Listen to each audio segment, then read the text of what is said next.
What is going on, everybody? Day number 12 of the Daily Journal video series. My name is Hervin, and in this video, I am going to be sharing with you the lessons that I learned today. So, this Daily Journal video series is where I document life lessons, business lessons, any lessons that I have learned throughout my journey here of building a business, personal development, any books or cool things that I read that I find. Just want to have a place to share them and just document this journey. I think there is so much value to being here in YouTube, building a personal brand, sharing whatever you have that is helpful. I have in my life, so many times have I gone to YouTube to search for a problem, search for a solution. Um, Anywhere from like, how do I change the pipe underneath my sink to like, how do I replace a battery and all this stuff. And it was all because of people who were sharing their journey, sharing what they are good at, and sharing their lessons and creating useful videos like this for YouTube. So I think there's so much, like it just helps everybody out in the world. It just grows the pie. And even if nobody sees it, because right now none of these videos are getting any views whatsoever. Perhaps they will in like 7 years from now. But for now, it's just a way for me to document, come over here, share what I've learned and what I'm working on. And hopefully at some point, maybe it'll just be memories for me, or it'll be helpful for somebody else. So today I want to share. So yesterday this past 2 days I've been feeling how I've been talking about how I've been feeling overwhelmed and feeling like lack of clarity in terms of the vision that I should be, not the vision, in terms of where I should be spending my time in the company so that I can provide the highest leverage. And today, I think I got a little more clarity. Every day, it feels like I'm making steps towards more progress. So, one of the ways one of the tools that I use in order to gain clarity is asking myself 3 questions. So every day I'm journaling, and I am, journal. It's sort of something like this, but for myself, and I'm writing there, keeping a journal. By the way, journaling on the iPad with an Apple Pen, for me at least, is totally game changer. It makes the whole writing experience awesome. I am like, to me, it mixes the feeling of like having a pen and a paper, but with the iPad, and it's searchable. I mean, if you are somebody who likes to journal or you want to start, the iPad with the Apple Pen is like something that I have found with just the regular Notes app that comes in the iPad. I have found it to be extremely, extremely useful. And just putting my thoughts down, keeping a journal, and it's cool because you could literally use it as a whiteboard, and you can, and it's not like a notebook where whenever I would journal and in a notebook, I would feel like I didn't want to waste certain parts of the paper, so I would try to cram everything into like I wouldn't. I don't know what it is about me and like perhaps scarcity mentality. Like I didn't want to waste any part of the paper, so I didn't create like diagrams or sketches that had empty white spaces. And now in the iPad, you could use that however you want. You can leave as much space as you want. Obviously, you aren't using any more paper. Which, by the way, this concept of using is something that I learned from Henry Ford. So he talks about this concept of saving, how saving isn't but he's talking about how people have wasteful tendencies of like, maybe they have money and then they waste it on things that are non-essential, or on frivolous things, or they waste it on they just do wasteful things, right, with money. I mean, you can name a million things that are wasteful. And so what he talks about is that in order to counteract that, in order to teach kind of people not to waste. They were taught how to save as if that was the truth. And so in the book, it talks about one of his philosophies is like how, this concept of saving isn't even the truth, isn't even like if you have somebody who is saving all this money and not doing anything with it, and is not willing to spend any money to invest on himself, on education, to invest on himself to increase his earning potential, then that person is robbing themselves of the ability to earn more, the ability to contribute more, the ability to provide more by becoming more useful, by learning more things, by investing in yourself. And so like that's one of the things that he talked about. But for me, I have taken that concept and like try to apply it in many different ways. Like anytime I feel like, I was always one of those people that would play video games, and I would like save all of the potions, all of the superpowers, all of the things for the very end. Maybe even try not even to use it in the very end. I was always kind of like this person who felt like always needed to save.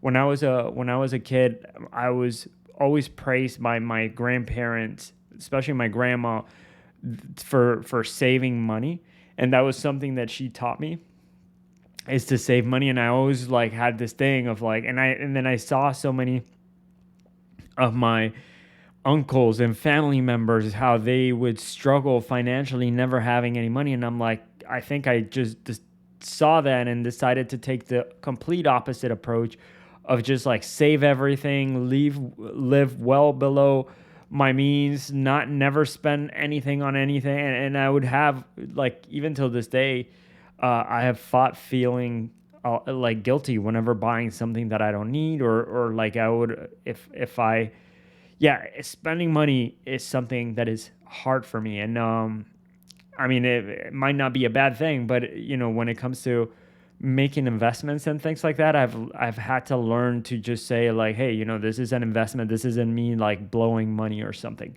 But in any case,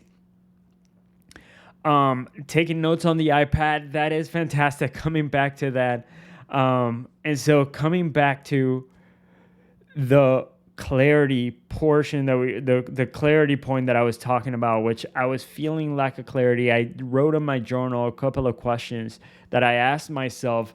So I asked myself these 3 questions right here. I'm reading it from my journal. What is the wrong thing to be working on right now? So asking myself right now, because I'm trying to gain clarity, and it's like, what should I be doing right now? Well, I asked myself the opposite. What should I not be doing? Then I also asked myself, what is the highest leverage thing I could be doing? Okay, so what are and this is kind of just to prompt me to brainstorm.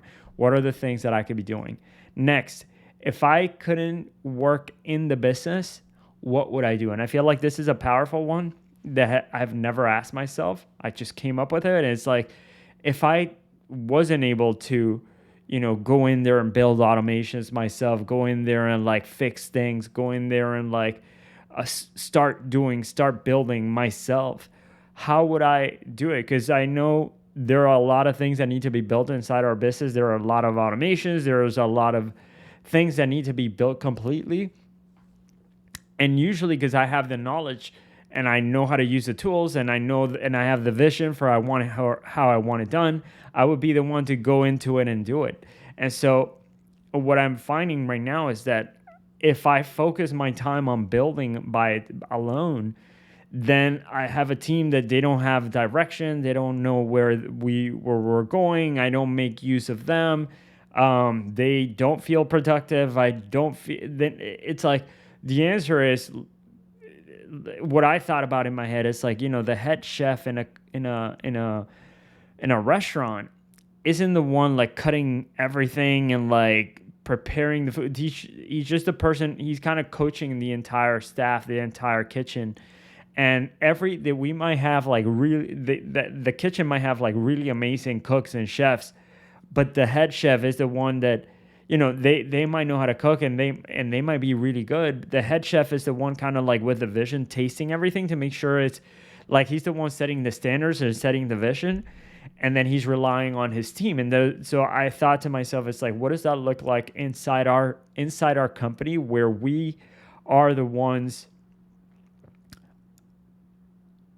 or essentially me, I'm the one like giving the vision, but having somebody in our team execute it. And so what would that look like? So I asked myself those three questions. What is the wrong thing to be working on? And I answered here. So reading from my journal. So the things that I shouldn't be working on are things like things that have low output, meaning if I invest if I invest 1 unit of time into it, I get back one output for it, right? Or two output for it. Whereas like things that have high leverage, you invest 1 unit of time into it, and that might have 10 units of output, or 20 or 100 or 1,000, right? And so that's the point behind these videos, is that, it's 1 unit of effort. And an ideal world, people would be watching this that is more than one person. So I'm creating this once, and then a lot of people can see it, or at least have the potential to. I also think that it would be the wrong thing to focus on things that don't require my specific skills. So if I have if I have certain skills that are very valuable, and some that another person can do in my team, I should just focus on the ones that are very valuable, and let the team do the rest, and just lean on the team. And so those are things that I came up with. And then what are the highest leverage things that I can be doing? So I can be, creating new automations for our marketing. I could be creating a new sales pitch, which we need. I could be creating a new onboarding for the new employees that we're hiring. I could be updating the automation that our clients get, so that, we have new updates and things like that. And so I could be also doing office hours with our clients. So these are, all of them are leverage activities, meaning if I do an office hour call and I do one call, I can have many people be on that call. Or if I work on one automation that is going to be used across the board with all of our clients, that's high leverage. Or if I write a sales pitch that is going to be used over and over, again, that's high leverage. If I focus on the marketing automations, so those are all high leverage activities. But I'm thinking to myself, so those are all things that need to be done. But the last question here is what brought it in for me. It's like, if I couldn't work in the business, then what would I do? And so if I couldn't work on the business, the next thing that I need to do is I need to make sure that I can find people who can think in the same avenue that I'm thinking, and we can be aligned in how we think about things, and they can also help in the building, so that I just have to focus on providing the direction and providing coaching, as opposed to me doing the building. And so one of the ways that I had thought is, one of the things that came to me today was like, okay, if that's the case, if I need to have some people that can build, I need to make sure that we have a way to identify who those people are. I need to make sure that we have a way to hire those people, and be able to know that that's how they think. And so in my head, I'm like, oh, I need to create an assessment in the hiring process that tests for the skills that I'm looking for, and the skills I'm looking for is somebody that can think in terms of principles. So when designing systems, somebody who can think in terms of principles, in terms of just good design principles of systems. Somebody who can think in terms of second order consequences. So whenever you're building a system, if you build it wrong from the beginning, that's going to have an impact later on. And you want to have somebody kind of like who knows how to play chess and see like 15 moves ahead. And so like being able to test for that skill, being able to test for, there are certain, whenever you're building something, you can decide to do it in, it's kind of like you have a ton of ways of doing one thing. And so like, which way are we going to pick? It's going to matter. It's going to be decided on the principles that we choose. And so you want somebody who can think in terms of principles and how they make decisions. It isn't somebody who's just like, whatever they think, the first thing that they think is like whatever they built. You want somebody who has the ability to think in terms of principles. And so those are things that I have been thinking about right now, and trying to design an assessment, like a test, if you will, to test that ability in people. And I think I have something that is good. Um, in any case, then that's one thing. The other thing that I have been thinking about as well is that, let me see here. I'm looking at my journal. So how can I interview people's principles? How can I test somebody's ability to think in terms of principles and think in terms of consequences? So what I did to help with this, I actually went inside Chat. So I went to ChatGPT and I gave it a prompt. I said, you're a hiring expert. You're trying to, your goal is to help me craft an assessment to test people's ability to think in terms of principles, ability to think in terms of consequences. I gave it like some context there, and it actually gave me really good stuff, like good ideas that I can then now use to create the assessment. That's where I've been getting my inspiration from to create that assessment that I've been creating. It's from ChatGPT, which is insane. Just the ability to like every day, I thank God for ChatGPT because it's amazing. It's such a, like, it helps speed up the process so much, and allows me to gain so much leverage, so much time back just by using the tool. So those are the things that I have been working on today, which gives me the feeling of like, okay, I know what I'm going to be working on. I know what's important right now. I need to make sure that we find the right people that are going to be able to build. I know I need to find the right people who have the right ways of thinking. And so, yeah, so all of those things are important. And now what I need to do is design the assessment to make sure that we find those people, which designing the assessment itself is a higher leverage activity, because we're going to use this assessment to find that we're going to be able to use this assessment with many candidates, first of all. So it's one-time effort, and then you'll be able to use it for many candidates.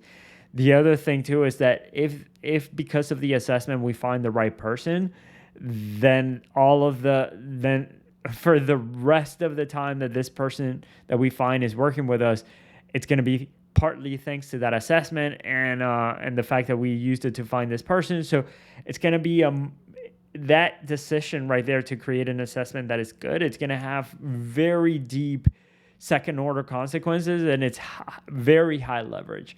So glad I thought of that. And one of the things that I always think about is that my ideas aren't even mine. I've learned to just ask the question and listen what the universe.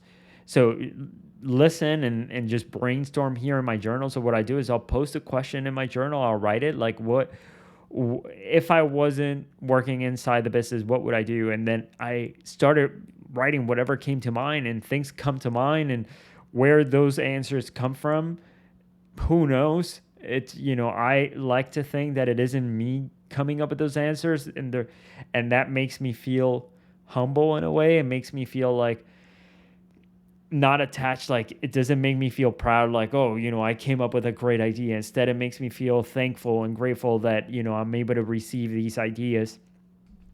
And so anyway, that's that. And then in terms of more updates, right? So today we shared, so yesterday I had a testimonial call. I had a success story call, is what we call it inside our company, where a client tells, I interview them and ask them about their success, and ask them what, the results that they've gotten, and we talk about it. And yesterday we had I had a call with one of our clients who has had great success because of because of our program, and because our team has been helping him, and our team member who's watching their ads has made sure that their ads are performing well. Our team members checking in with him to make sure he's doing well. Like, we have all of these.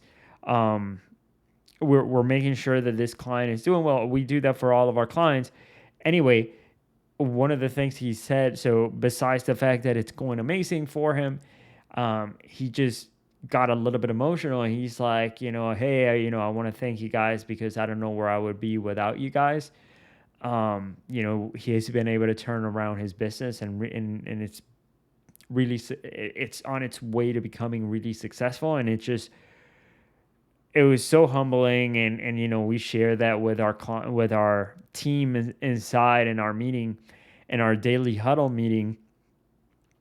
And we all felt super super happy about the work that we're doing, and to have a company, to have a business where we as a team get to make an impact on somebody else's life, and totally transform somebody else's life, is really really cool. It's also really humbling, and just feel grateful for being able to do that. So yeah, anyway, that's an update. Another update, or another thing that I wanted to share. So I just mentioned the daily huddle. For the longest time with Juana, my partner, she wanted to implement these meetings that we were learning from this program with Alex Sharfin. And it's about like how to, so one of the tools that they teach inside this program, Alex teaches, is something called the daily huddle, in which you're meeting with your teams, and you run it a certain way. Um and I've been seeing the fact that these meetings are creating a feeling of camaraderie in the team, is the feeling of like we are a team, because it's so hard to do that when you're all virtual, and it's not, you're not in person. And so we still want to find a way to make sure that everybody's feeling like they're a part of a team. They are a part of something. We're sharing wins of our clients in there. We're sharing update. And so anyway, it's just for us to come together as a team, share what's going on. And it's a short meeting, but it's a powerful one, because we come together as a team. And I can see this is something that wanted to implement for the longest time, and I was fighting these meetings. Personally, I don't like meetings, but seeing that it brings the team together, and seeing the effect it has on them, it makes me feel like they're super necessary to have our team come together. Like I said, if because we're all virtual, it's hard as a team to develop, to foster that relationship of camaraderie, and like caring about another team member, and feeling like you belong to a group. And that tool, the daily huddle, that Alex Sharfin teaches, been it has had a good impact in our business. So wanted to document that. Yeah, I mean, that's where I'm at today. Besides this, feeling a little bit distracted, I realized, like, I whenever I have some work that needs to get done, I'll usually find some other thing to do. And so or usually end up scrolling on YouTube or something. One of the things that I did to prevent this, well, I put my phone far away. I also turn it. There's a way, if you look it up, to turn your iPhone gray. With I forget what it's called, like to turn the display gray. Anyway, I've been using that to help. I set it on airplane mode. Man, social media addiction, phone addiction is real, and it's so hard um, to like get a full handle on your day and not be distracted. But anyway, that's where I'm at. Those are my updates for today. Just feeling a little better that now I have, this sense of direction, the fact that we're going to be interviewing people to find this candidates who are going to be able to help us build and so on. That's going to be really powerful. So yeah, that's where we're at right now. Thank you so much for listening, and follow along for the journey. Subscribe to the channel. I'll see you tomorrow.